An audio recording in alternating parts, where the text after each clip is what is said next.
भारत के संविधान के शिल्पी बाबा साहब डॉक्टर भीमराव अंबेडकर के अपमान से पर्दा उठाने के लिए, ध्यान आकर्षित करने के लिए अत्यंत महत्वपूर्ण है कि पंडित नेहरू नहीं चाहते थे कि बाबा साहब भीमराव अंबेडकर संविधान सभा का हिस्सा बने। कांग्रेस नहीं चाहती थी कि बाबा साहब भीमराव अंबेडकर को संविधान सभा के ड्राफ्टिंग कमेटी का अध्यक्ष बनाया जाए। आदरणीय गृह मंत्री जी के बयान को आधा अधूरा मीडिया के सामने प्रस्तुत करके उसके नाम पर किस प्रकार से अपनी राजनीतिक रोटियां इनके द्वारा सेकी जा रही है। अपने किए हुए पर पर्दा डालने के लिए इनके द्वारा लगातार इस शरारत की जा रही है। आज की इस विशेष वार्ता में मैं आपका स्वागत करता हूं।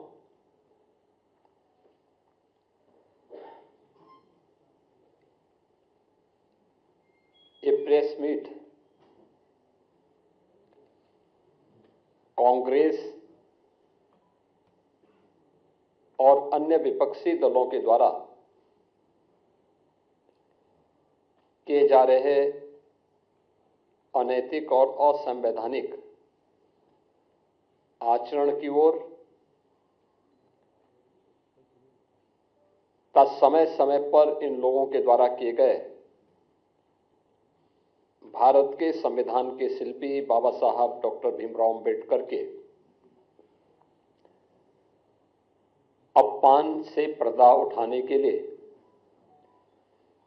ध्यान आकर्षित करने के लिए अत्यंत महत्वपूर्ण है।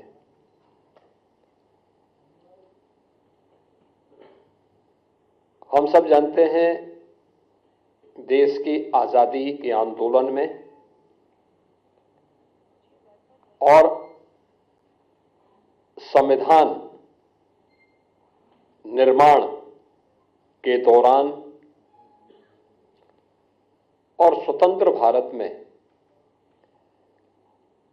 बाबा साहब डॉक्टर भीमराव अंबेडकर का एक बड़ा योगदान था। अत्यंत महत्वपूर्ण उनकी भूमिका समय समय पर रही। वे भारत माता के एक महान सपूत थे।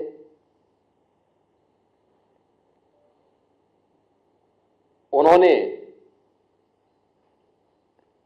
विपरीत परिस्थितियों में तमाम प्रकार के सामाजिक बंधनों का सामना करते हुए उच्च शिक्षा अर्जित की, वित्त और अर्थव्यवस्था के क्षेत्र में, कानून के क्षेत्र में दुनिया की सर्वश्रेष्ठ डिग्री अर्जित की और फिर उसके माध्यम से उन्होंने भारत को अपने उस ज्ञान से आलोकित करने में अपनी पूरी ताकत लगाई। भारत के संविधान के शिल्पी के रूप में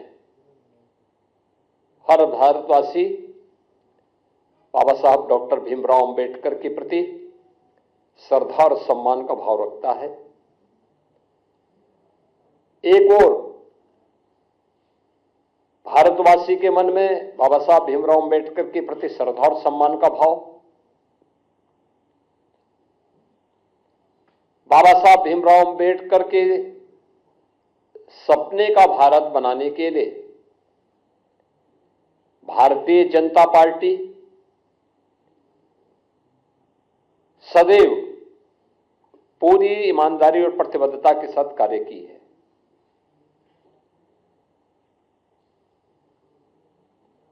श्रद्धेय अटल बिहारी वाजपेयी जी का यह जन्म शताब्दी वर्ष है और कल उनके जन्म सदी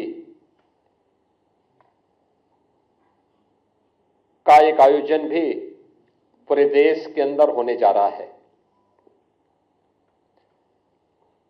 अटल जी की सरकार रही हो या आदरणीय प्रधानमंत्री नरेंद्र मोदी जी के नेतृत्व में चलने वाली भारतीय जनता पार्टी की सरकार,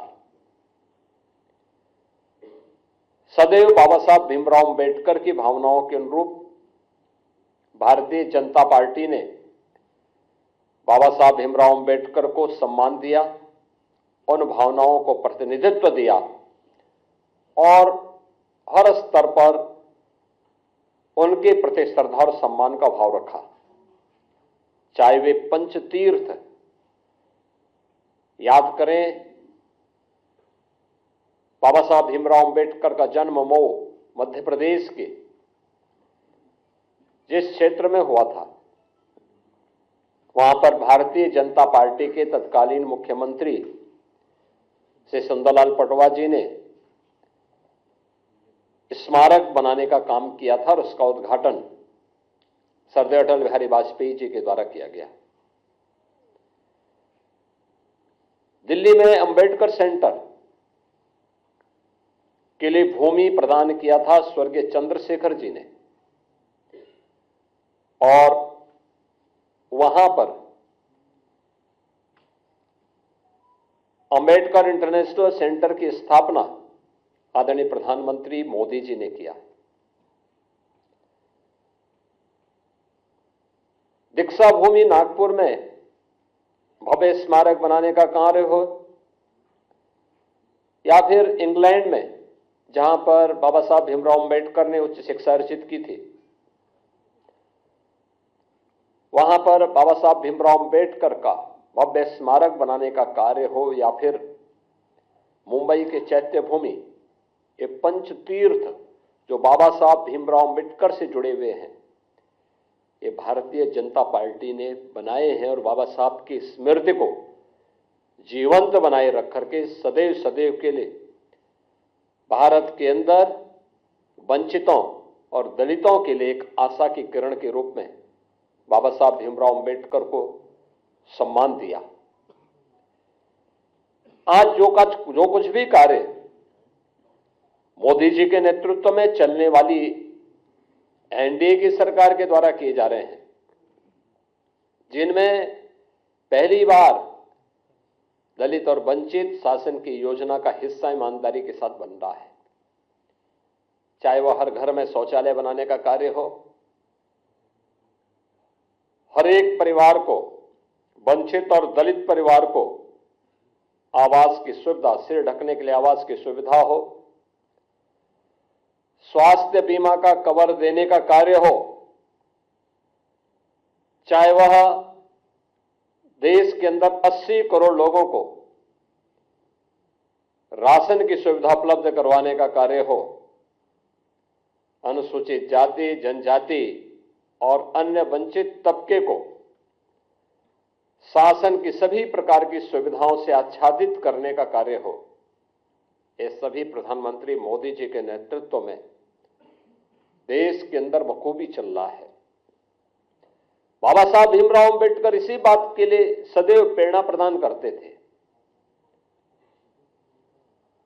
इसी प्रेरणा से प्रेरित होकर के भारतीय जनता पार्टी अपने इस अभियान को पूरी ईमानदारी और प्रतिबद्धता के साथ आगे बढ़ा रही है। एक और भारतीय जनता पार्टी उन मूल्यों, उन आदर्शों के प्रति समर्पित होकर के कार्य कर रही है, तो दूसरी तरफ कांग्रेस, जिसका इतिहास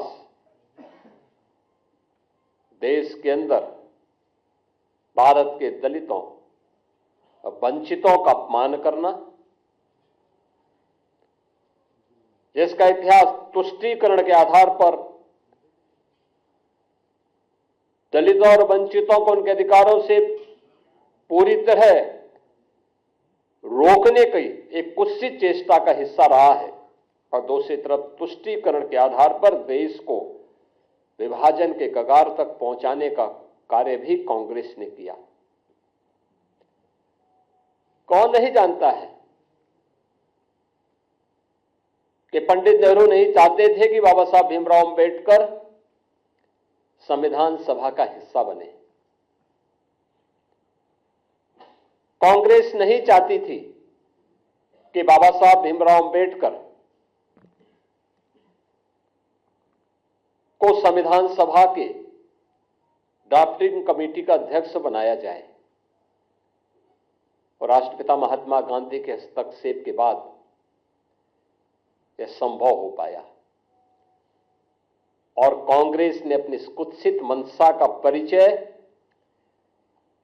बाबा साहब भीमराव अंबेडकर के प्रति अपने विद्वेष भावना को तब परिचय दिया जब यूपीए की सरकार थी, और उस समय उन्होंने पाठ्य पुस्तकों के उस कार्टून को, जिसमें बाबा साहब भीमराव अंबेडकर के चित्र को पंडित नेहरू के द्वारा कोड़े मारने के एक कार्टून के माध्यम से दिखाया था, एक कांग्रेस की कुत्सित मानसिकता को दिखाता है। बाद में जब विरोध हुआ तो तत्कालीन मानव संसाधन विकास मंत्री कपिल सिब्बल को माफी मांगनी पड़ी थी और ये पुस्तकों को वापस करना पड़ा था। कौन नहीं जानता है कि बाबा साहब भीमराव अंबेडकर को पहला आम चुनाव 1952 में मुंबई नॉर्थ से, फिर 1954 में उपचुनाव हराने का कार्य भी तो कांग्रेस ने ही किया था। यहां तक कि पंडित नेहरू बाबा साहब भीमराव अंबेडकर के विरोध में प्रचार करने के लिए गए।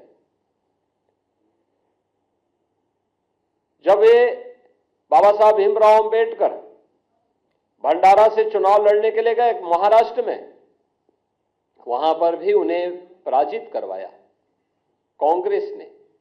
कांग्रेस कभी नहीं चाहती थी कि बाबा साहब भीमराव अंबेडकर संसद में जाएं, दलितों की आवाज बने, वंचितों की आवाज बने, और सदैव उन्हें अपमानित करने का काम करती थी। कांग्रेस लगातार, कांग्रेस की मंशा हमेशा ये रही, और कांग्रेस ने न केवल उन्हें हराया बल्कि उन्हें हराने के लिए बाबा साहब भीमराव अंबेडकर के जो अनन्य सहयोगी थे नारायण काजोलकर, उन्हें तोड़ करके उन्हें ही बाबा साहब भीमराव अंबेडकर के खिलाफ चुनाव लड़वा दिया था। और हम सब जानते हैं कि उन्हें चुनाव लड़ाने के परिणति क्या थी, बाबा साहब चुनाव हारे, और उन्हीं काजोलकर को कांग्रेस ने 1970 में पद्म पुरस्कार से भी सम्मानित किया। कांग्रेस ने बाबा साहब भीमराव अंबेडकर की महापरिनिर्वाण के बाद कहीं भी उनकी स्मारक नहीं बनने दिया। जो भारतीय जनता पार्टी ने सरदार अटल बिहारी वाजपेयी जी के समय और आज आदरणीय प्रधानमंत्री नरेंद्र मोदी जी के समय जो पंचतीर्थ बने हैं, ये भारतीय जनता पार्टी ने बनाए हैं, कांग्रेस ने नहीं। कांग्रेस ने कभी नहीं बनने दिया। बाबा साहब भीमराव अंबेडकर को कभी पद्म पुरस्कार तक नहीं लेने दिया। भारत रत्न भी बाबा साहब भीमराव अंबेडकर को तब मिला जिस सरकार में भारतीय जनता पार्टी सपोर्ट कर रही थी। कांग्रेस का इतिहास इसी से आप समझ सकते हैं। जो बाबा साहब भीमराव अंबेडकर ने अपने इस्तीफे के दौर के बाद कही थी, जब उन्हें अपने पद को छोड़ने के लिए मजबूर होना पड़ा था, तो उन्होंने उस समय नेहरू सरकार पर आरोप लगाए थे। और यह परंपरा है कि कोई मंत्री अपने पद से इस्तीफा सदन के रहते हुए दे रहा है तो उसे सदन में बोलने का अवसर दिया जाता है। बाबा साहब भीमराव अंबेडकर को नहीं बोलने दिया सदन में, अपमान यहां पे भी किया गया। उनके इस्तीफे को उजागर नहीं होने दिया गया। अपने इस्तीफे में बाबा साहब अंबेडकर इस बात को कहते हैं कि कांग्रेस को वंचितों और दलितों की चिंता नहीं है, पंडित नेहरू को दलितों और वंचितों की चिंता नहीं है, इन्हें मुसलमानों की चिंता है। ये वंचितों और दलितों से ज्यादा महत्व उन्हें देते हैं, और मैं वंचित और दलितों की आवाज बनना चाहता हूं। मैंने वित्त और अर्थशास्त्र विषय से उच्च डिग्री हासिल की है, मुझे किसी संसदीय समिति में तक नहीं रखा गया है। ये पीड़ा उनकी थी। वंचितों और दलितों के लिए जिस आंदोलन को उन्होंने आगे बढ़ाया था, देश के अंदर जिस सामाजिक समता के निर्माण के लिए उन्होंने अपना पूरा जीवन होम किया था, उन्हें उससे वंचित करने का काम भी कांग्रेस किस रूप में कर रही थी, ये बाबा साहब अंबेडकर की पीड़ा उनके इस्तीफे के माध्यम से देखने को मिलती है। और याद करिए, जब कांग्रेस नेतृत्व की ही सरकार केंद्र में थी, तब उस समय कांग्रेस यूपीए सरकार के प्रधानमंत्री भी इस बात को कहते हैं कि देश के संसाधनों पर पहला अधिकार मुसलमानों का है, या वंचितों और दलितों का नहीं है। यानी देश को कैसे लोग आपसी बंटवारे का कार्य कर रहे हैं, ये किसी से छुपा हुआ नहीं है।